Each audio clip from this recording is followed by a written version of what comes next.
రాధాస్వామి ఉద్యమ నాయకుని శిష్యులు నన్ను తమ గురువు వద్ద దీక్ష తీసుకోమన్నారు. అప్పటికి 3 రోజులుగా నేను వారి ఆశ్రమంలోనే ఉన్నాను. ఇంకా గురువు విషయంలో ఒక నిశ్చయానికి వచ్చే సమయం నాకు ఇంకా రాలేదు అని నేను భావిస్తున్నట్లు నేను వాళ్ళతో చెప్పాను. ఈ విషయమును వారి ఆశ్రమాధిపతితో చెప్పినప్పుడు ఆయన నా అభిప్రాయంతో పూర్తిగా ఏకీభవించి నాకు కూడా నా గురువుని ఎంపిక చేసుకోవడానికి 20 సంవత్సరాలు పట్టింది అన్నారు. తర్వాత 3వది అరవిందుల ఆశ్రమం. శ్రీ అరవిందుల చదివిన పిమ్మట, ఇతరుల నుంచి వినిన పిమ్మట 1931లో నేను ఆయన ఆశ్రమానికి వెళ్ళాను. పాండిచ్చేరిలో అరవిందాశ్రమానికి. నేను ఇంటికి ప్రవేశించగానే అతడి ఆధ్యాత్మిక పరమైన వాతావరణానికి ఆశ్చర్యపోయాను. పాండిచేరిలోని ఆయన ఆశ్రమంలో ఆ సంవత్సరం ఆగస్టు 15వ తేదీన నాకు శ్రీ అరవిందుల తొలి దర్శనం లభించింది. ఆయన సంవత్సరానికి ఇచ్చే 3 దర్శనాలు ఇది ఒకటన్నమాట. శ్రీ అరవింద్ శ్రీ మాత ఆధ్యాత్మికంగా శక్తివంతమైన వారిని, వారికి వారి శిష్యులను నిశ్శబ్దంగా కంటికి కనిపించని రీతిలో పురోభివృద్ధి చెందించగల సామర్థ్యం ఉన్నదని నాకు అనిపించింది. శ్రీ అరవిందులు గాని శ్రీ మాత గాని గొప్ప శక్తివంతమైన వారు. వాళ్ళ శిష్యుల లోపల అంతరాంతరాలలో నిశ్శబ్దంగా ఆధ్యాత్మిక పురోభివృద్ధిని కలిగించగలరు అని ఆయన అనుకున్నాడు. అరవిందుల వేదాంతపరమైన రచనలు వారిరువురి యొక్క ఆధ్యాత్మిక పరమైన శక్తిని గురించి, ఆ పుస్తకాలలో ఆ శక్తి వెల్లడించబడదు. ఆ అనుభవాన్ని ఎవరి మటుకు వాళ్ళు పొందవలసిందే. అదే అమ్మా. ఇప్పుడు మనం ఈ పుస్తకం చదువుకుంటున్నాం అంటే బలరామరెడ్డి గారి యొక్క జీవితంలో ఎలా జరిగిందని చెబుతున్నారంటే, కానీ అక్కడ అనుభవంలో మునిగి ఉన్నది ఆయన. ఆ అనుభవాన్ని మనం ఈ పుస్తకాల్లో చదివి ఆ అనుభవాన్ని మనం తెలుసుకోలేము. కానీ ఆయన మానసిక స్థితి ఎలా ఉందో గ్రహించి మనం ఆ అనుభవాన్ని పొందొచ్చు. అది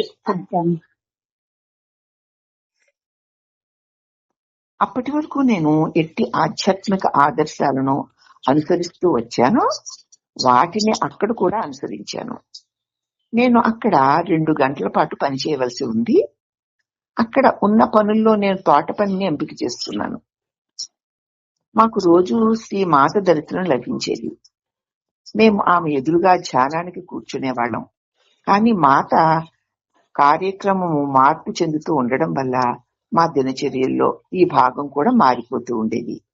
సాధారణంగా మేము అరవిందుల రచనను అధ్యయనం చేస్తూ మా ఆధ్యాత్మిక సాధనలు కొనసాగించుకోవలసి వచ్చేది. మేము మా సాధారణ దినచర్య కాకుండా వేరే ఏమైనా చేయవలసి వచ్చినప్పుడు మేము మాత యొక్క అనుమతిని తీసుకోవాలి. సంవత్సరానికి ఇవ్వబడే 3 దర్శనాల్లోనూ మాత అరవిందులు సోఫా పైన పక్క పక్కనే కూర్చునేవారు. మేము ఒక్కొక్కరిమే వెళ్లి వారి పాదాలను సృజించి నమస్కరించుకునేవాళ్ళం. నేను ఈ దర్శనముల అవకాశాన్ని ఎప్పుడూ పోగొట్టుకునేవాడిని కాదు. మా ఊరికి వెళ్లవలసి వస్తే ఈ దర్శనముల మధ్యకాలంలో వెళ్లేవాడిని. మా ఊర్లో మా ఇంటికి సుమారు 200 గజాల దూరంలో ఉన్న మా తోటలో నిర్మింపబడిన ఒక కుటీరంలో నేను ఉండేవాడిని. నేను అక్కడ ఉన్నప్పుడు మా కుటుంబం వారు నాకు వేళకి భోజనం పంపుతూ నేను ఏకాంతమునందు సాధన చేసుకునే స్వేచ్ఛను నాకు కల్పించారు. ఈ విధంగా పాండిచ్చేరికి మా ఊరికి మధ్య ప్రయాణిస్తూ నేను సంవత్సరం పొడవునా ఆధ్యాత్మిక సాధన శ్రద్ధగా చేసుకునేవాడిని. శ్రీ రమణాశ్రమాన్ని 2వసారి దర్శించడం. నేను అరవిందుల ఆశ్రమంలో ఉన్నప్పుడు అరవిందులకు గణపతి ముని గారికి ప్రియమైన శిష్యుడైన కపాలీ శాస్త్రి గారిని కలుసుకోవడం జరిగింది. ఆయన అప్పుడప్పుడు రమణాశ్రమాన్ని సందర్శించేవారు. కావున ఆయన మహర్షిని గురించి, ఆ ఆశ్రమాన్ని గురించి వర్ణించి చెబుతూ ఉండేవారు. ఆయన చెప్పే మాటల వలను బివి నరసింహస్వామి గారి చేత వ్రాయబడిన మహర్షి జీవిత చరిత్ర చదవడం వల్ల నేను మొదటిసారిగా 1933లో శ్రీ రమణాశ్రమాన్ని దర్శించడం జరిగింది. 1935లో మళ్లీ 2వసారి నేను శ్రీ రమణాశ్రమాన్ని సందర్శించినప్పుడు నేను అక్కడ 3 రోజులు ఉండాలనుకున్నాను. ఆ రోజుల్లో పాండిచ్చేరికి తిరువణ్ణామలైకి మధ్య బస్సులు లేవు. ప్రయాణికులు రైల్లోనే వెళ్లవలసి వచ్చేది. నేను పాండిచ్చేరిలో రాత్రి 9 గంటలకు బయలుదేరి విల్లుపురం వద్ద దిగి మరొక రైల్లో తిరువణ్ణామలైకి చేరుకున్నాను. మొత్తం దూరం అయితే 65 మైళ్ళే అయినప్పటికీ ప్రయాణం 9 గంటల సమయం పట్టేది. నేను ఉదయం 6 గంటలకు తిరువణ్ణామలైకి చేరుకున్నాను. ఆశ్రమంలోని బావి పక్కన ఒక చిన్న గదిని నాకు కేటాయించారు. నేను అక్కడికి వచ్చి నా కొద్దిసేపటికే నేను యోగి రామయ్య గారిని చూశాను. ఆయన మహర్షికి సన్నిహిత శిష్యుడు. ఆయన గురించి Paul Brunton a search in secret ఇండియాలో రాశారు. యోగి రామయ్య గారు మా ప్రాంతం వారే కనుక ఆయన వెంటనే నన్ను గుర్తుపెట్టారు. ఆయన నన్ను భగవాన్ దగ్గరికి తీసుకువెళ్లి ఆయనకి పరిచయం చేశారు. రామయ్య గారు అప్పుడు మౌనంలో ఉన్నందువల్ల ఆయన సైగలతోనూ నేను మాటలతోనూ మా ఇరువురి మధ్య ఉన్న పరిచయాన్ని గురించి శ్రీ భగవాన్కి చెప్పాం. యోగి రామయ్య గారు మా తండ్రి గారిని బాగా ఎరుగుతురట. ఒక రోజు రాత్రి ఆయన మా ఇంట్లోనే ఉన్నారట కూడాను. ఈ రెండవ సందర్శనానికి ముందు నేను భగవాన్ జీవిత చరిత్రని మరొకసారి చదివాను. అందులో ఒకరు తమ గురువును మార్చుకొనవచ్చును అని తెలిపే ఒక పేరాను నేను అందులో చదివాను. ఆ పుస్తకంలో భగవాన్ జీవిత చరిత్ర అనేటువంటి పుస్తకం చదువుతూ దానిలో ఒకరు తమ గురువుని మార్చుకోవచ్చును అని తెలిపే ఒక పేరాని చదివాను. ఈ విషయం గురించి నాకు గల సందేహాన్ని భగవాన్ ముందు పెట్టాను.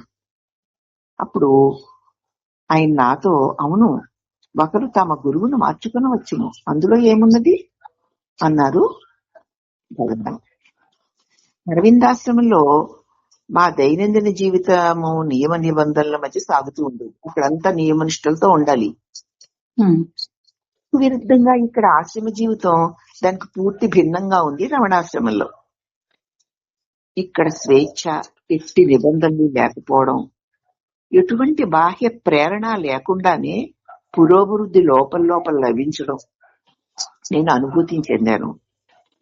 అందు ప్రతి ఒక్కటి ఎంతో సహజంగా ఉన్నతిని కలిగించేదిగా ఉంది. నేను రోజు మహర్షి యొక్క ప్రశాంతమైన సన్నిధిలో కూర్చునేవాడిని. ఆయన సన్నిధిలో అంతరంగంలోనికి చొచ్చుకుపోయే నిశ్శబ్దం నన్ను మరొకసారి అబ్బురపరిచింది. మహర్షి యందు, ఆయన సన్నిధి యందు తప్ప ఇతర విషయాలన్నింటి యందు నేను ఆసక్తిని పూర్తిగా కోల్పోయాను. కేవలం ఆయన సన్నిధిలో కూర్చున్నంత మాత్రముననే నా ఆశయములు సఫలీకృతమవుతాయి అని నాకు అనిపించింది. అక్కడ 3 రోజులు ఉన్న తర్వాత నా స్థానము మహర్షి వద్దనే అని బాగా అనిపించసాగింది. భగవానే నా గురువు, రమణాశ్రమమే నా ఇల్లు అని మరీ అనిపించసాగింది.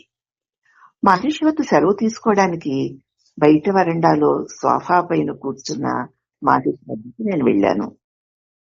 ఆయన పాదాలు నేలపైన ఉన్నాయి. ఆయన మధ్యాహ్నం భోజనం తర్వాత యాహ్యాళికి వెళ్లి అప్పుడే తిరిగి వచ్చింది. నేను ఆయన ఎదుట మోకరిల్లాను. భగవాన్ ఎవరూ తాకరాదు అనే నిబంధన ఆశ్రమంలో ఉన్నందువల్ల నేను కొద్దిగా ఎడంగానే ఉన్నాను. నేను ఆయన పాదాల వద్ద నా తలను నేలకు తాకించబోతూ ఉండగా కనురెప్పపాటులో ఆయన పాదములు నెమ్మదిగా పైకి లేచాయి. ఆయన 2 పాదముల బొటల వేళ్లు కనులు మూసుకుని ఉన్న నా కనురెప్పల్ని తాకాయి.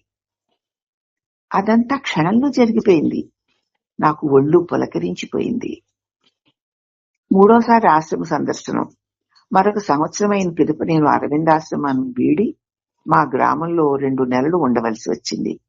ఆ 2 నెలలు పూర్తయిన పిమ్మట శ్రీ రమణాశ్రమానికి వెళ్లి అక్కడ 7 వారాలు ఉండాలని నేను నిర్ణయించుకున్నాను. 1936 జూన్లో నేను మహర్షి ఆశ్రమానికి వెళ్ళాను.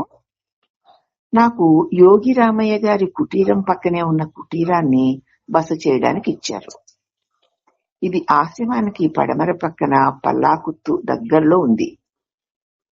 అది నా పేరే కలిగినటువంటి యోగి గారి శిష్యుడి చేత నిర్మింపబడిందిట. యోగి రామయ్య గారి కుటీరం నిర్మించింది కూడా ఆ బలరామరెడ్డి గారేనట. ఒకనాటి మధ్యాహ్నం వేళ సుమారు 2:30 గంటలకి నేను ఆశ్రమ ఉత్తరము వైపు ఉన్న గేటు నుంచి కొండపైకి షికారుకి వెళ్ళాను.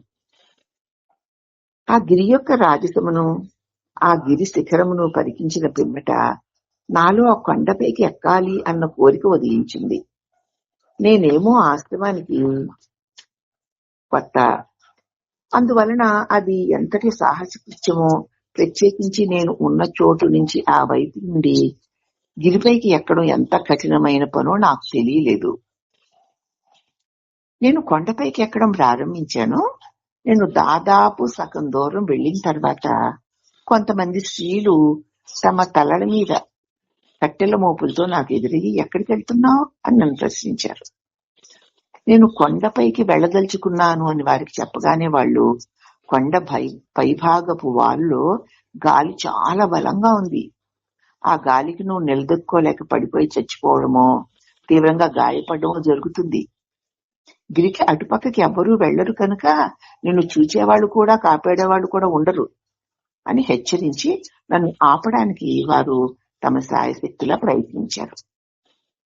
వారు అంత నిజాయితీతో నన్ను హెచ్చరించినప్పటికీ నేను వారి మాటను లక్ష్య పెట్టలేదు. అప్పటికి నేను ఇంకా యువకుడినే కనుక నేను బలమైన వాడిని అని భావిస్తూ, పైగా అప్పటికే సగం దూరం వచ్చానాయే కనుక నేను ముందుకే వెళ్లాలనుకున్నాను.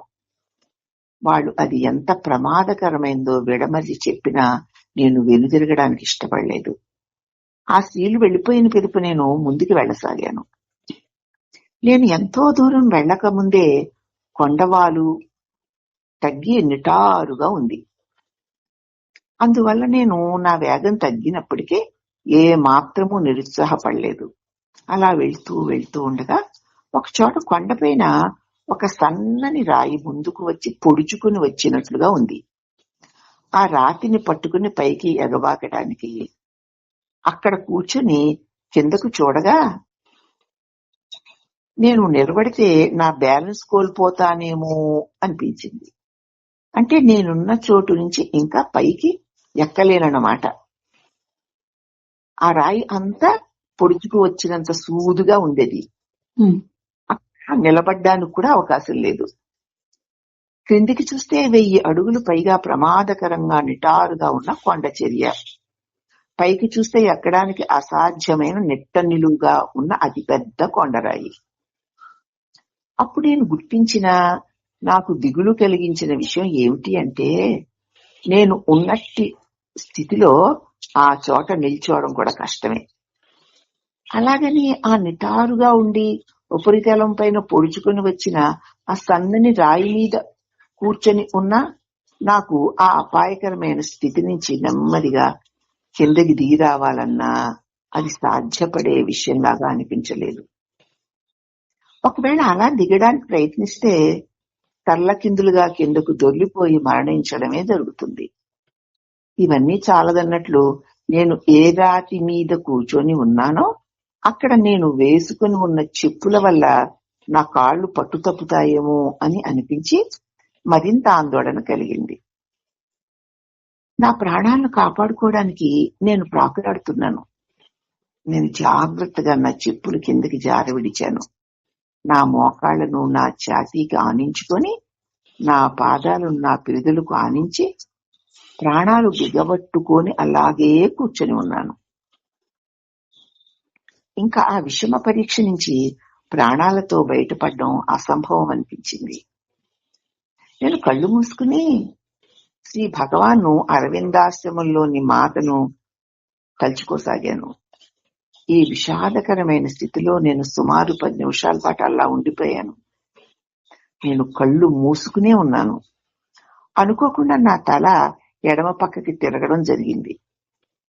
కళ్ళు తెరిచి చూచిన నాకు నా పక్కనే ఉన్న రాళ్ల మధ్యలో ఉన్న గట్టి పొదలు కనిపించాయి. ఆ చెట్ల పొదలను పట్టుకొని నిలబడవచ్చునేమో అని నాకు అనిపించింది. ఆశ్చర్యకరంగా నేను పెద్దగా కష్టపడకుండానే ఆ పొదల సాయంతో లేచి నిలబడగలిగాను. నేను ఆ రాతిపైన ఆ పొదలను పట్టుకుని నిల్చుని చూడగా నేను శిఖరాగ్రానికి చేరువలో ఉన్నట్లు నాకు తెలిసింది. ఓహో, నేను ఎలాగో శిఖరాగ్రానికి చేరుకున్నాను, అమ్మయ్య అని గాలి పీల్చుకున్నాను. నేను పైకి వెళ్లి చుట్టూ పరికించి చూసి జనుడు తరచుగా ఉపయోగించబడుతున్న మార్గం గుండా కిందకి దిగడం మొదలుపెట్టాను. నేను పెద్దగా కష్టపడకుండానే మెయిన్ రోడ్డుకి చేరుకున్నాను. మళ్ళీ ఆశ్రమానికి తిరిగి వచ్చాను. అప్పుడే సాయంత్రం భోజనం వడ్డించబడుతోంది. నేను నా సాహసాన్ని గురించి ఎవ్వరితోనూ ఏమీ మాట్లాడకుండా అందరితో పాటు కూర్చుని భోజనం ముగించాను.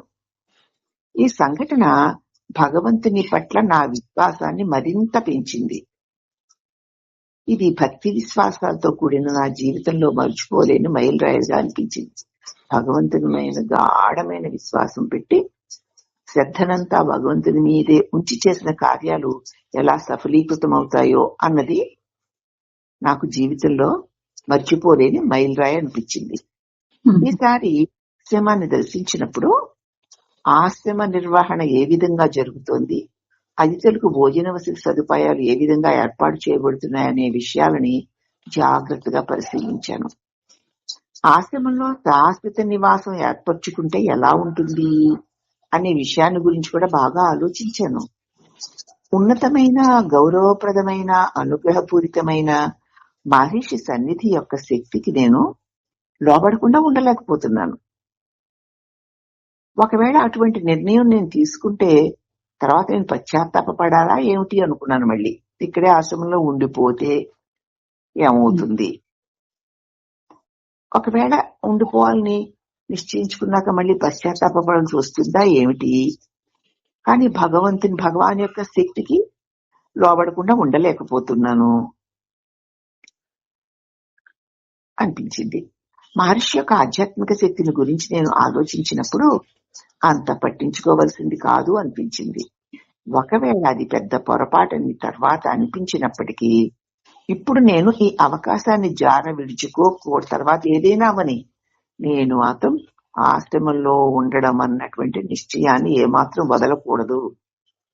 నా స్థానం ఇక్కడే, మహర్షి వద్దనే అనే నిశ్చయానికి వచ్చేసాను. అందువల్ల నేను అరవిందాశ్రమానికి వెళ్లి మాతా అరవిందుల దీవెనలు పొంది అచ్చటి నా వ్యవహారాలని చక్కబెట్టుకుని వీలునంత త్వరలో శ్రీ రమణాశ్రమానికి తిరిగి రావాలని నిశ్చయించుకున్నాను. ఇక్కడికి 6 బిట్లుగా చెప్పారమ్మా. ఇది 6వది, 5 బిట్లు చెప్పాను. 6వది అరవిందాశ్రమాన్ని విడిచిపెట్టడం అంటే ఇలాగా ఒక్కొక్క సన్నివేశాన్ని చెప్పుకుంటూ వచ్చారనమాట. 7వది రమణలో స్థిరపడడం. అలా తర్వాత ఏం జరిగాయి అన్నవన్నీ అలాగా విశేషణపూర్వకంగా ఆయన తన భగవాన్ అనుభవాలని, స్మృతుల్ని బలరాం రెడ్డి గారు పంచుకుంటున్నారు. దాన్ని మరి ఇంకా కొంచెం కొనసాగించినా టైం ఉందా?